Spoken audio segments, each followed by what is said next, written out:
सावन के सोमवार को भोलेनाथ की पूजा क्यों की जाती है? आइए इस कहानी के माध्यम से जानते हैं।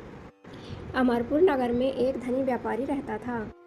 सब कुछ होने पर भी वह व्यापारी अंतर्मन से बहुत दुखी था, क्योंकि उस व्यापारी के कोई संतान नहीं थी। वह व्यापारी प्रति सोमवार भगवान शिव की व्रत और पूजन क्या करता था। सायंकाल को व्यापारी शिव मंदिर में जाकर भगवान शिव के सामने घी का दीपक जलाया करता था। उस व्यापारी की भक्ति देखकर एक दिन माँ पार्वती ने शिव जी से कहा, हे प्राणनाथ, यह व्यापारी आपका सच्चा भक्त है। कितने दिनों से यह सोमवार का व्रत और पूजा नियमित कर रहा है। भगवान, आप इस व्यापारी की मनोकामना अवश्य पूर्ण करें। शिव जी ने मुस्कुराते हुए कहा, हे पार्वती, इस संसार में सबको उसके कर्म के अनुसार फल की प्राप्ति होती है। प्राणी जैसा कर्म करते हैं उन्हें वैसा ही फल प्राप्त होता है। पार्वती जी ने फिर से आग्रह करते हुए कहा, नहीं प्राणनाथ, आपको इस व्यापारी की इच्छा पूरी करनी ही पड़ेगी। यह आपका अनन्य भक्त है।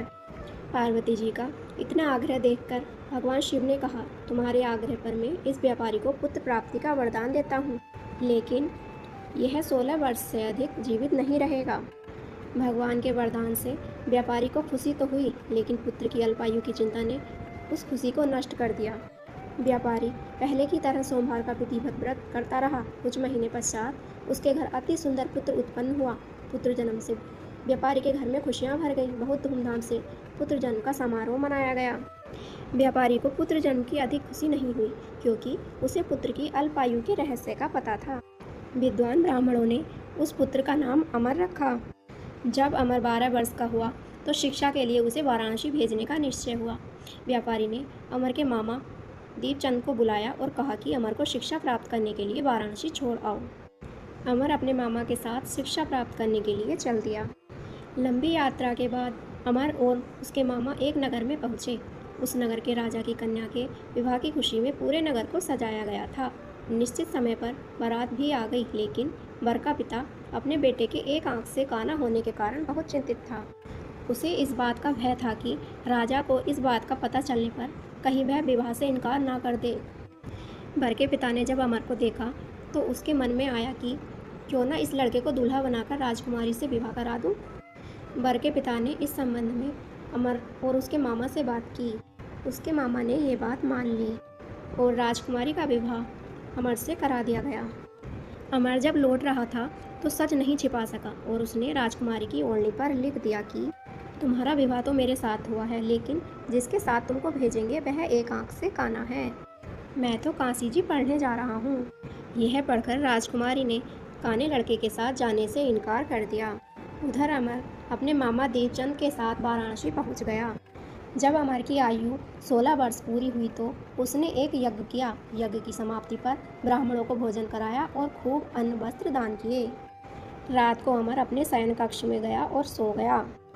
शिव के वरदान के अनुसार शयनावस्था में ही अमर के प्राण पखेरु उड़ गए।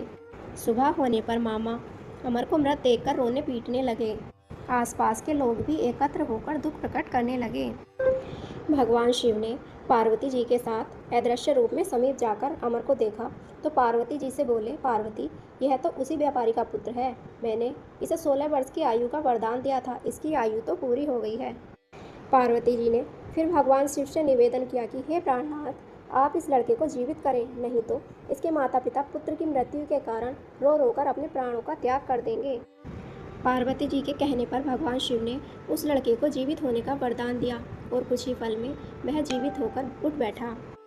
शिक्षा समाप्त करके अमर अपने मामा के साथ अपने नगर की ओर चल दिया। दोनों चलते हुए उसी नगर में पहुँचे जहाँ अमर का विवाह हुआ था। वहाँ के राजा ने अमर को पहचान लिया और दोनों को महल में ले जाकर आदर सत्कार के साथ अपनी बेटी को उनके साथ विदा किया। मामा दीपचंद ने नगर में पहुंचते ही एक दूत को घर भेजकर अपने आगमन की सूचना भेजी। अपने बेटे अमर के जीवित वापस लौटने की सूचना से व्यापारी बहुत प्रसन्न हुआ। व्यापारी ने अपनी पत्नी के साथ स्वयं को एक कमरे में बंद कर रखा था। उन्होंने प्रतिज्ञा कर रखी थी कि यदि उन्हें अपने बेटे की मृत्यु का समाचार मिला तो दोनों अपने प्राण त्याग देंगे। व्यापारी अपनी पत्नी और मित्रों के साथ नगर के द्वार पर पहुंचा। अपने बेटे के विवाह का समाचार सुनकर पुत्र वधू राजकुमारी चंद्रिका को देखकर उसकी खुशी का ठिकाना न रहा। उसी रात भगवान शिव ने व्यापारी के सपने में आकर कहा, हे श्रेष्ठी, मैंने तेरे सोमवार के व्रत करने और व्रत कथा सुनने से प्रसन्न होकर तेरे पुत्र को लंबी आयु प्रदान की है। यह सुनकर व्यापारी बहुत प्रसन्न हुआ। इसलिए कहते हैं, सच्ची भक्ति कभी व्यर्थ नहीं जाती। जो भक्त सच्चे मन से भोलेनाथ को याद करता है, महादेव उसके जीवन में सुख और आशा जरूर भरते हैं। हर हर महादेव।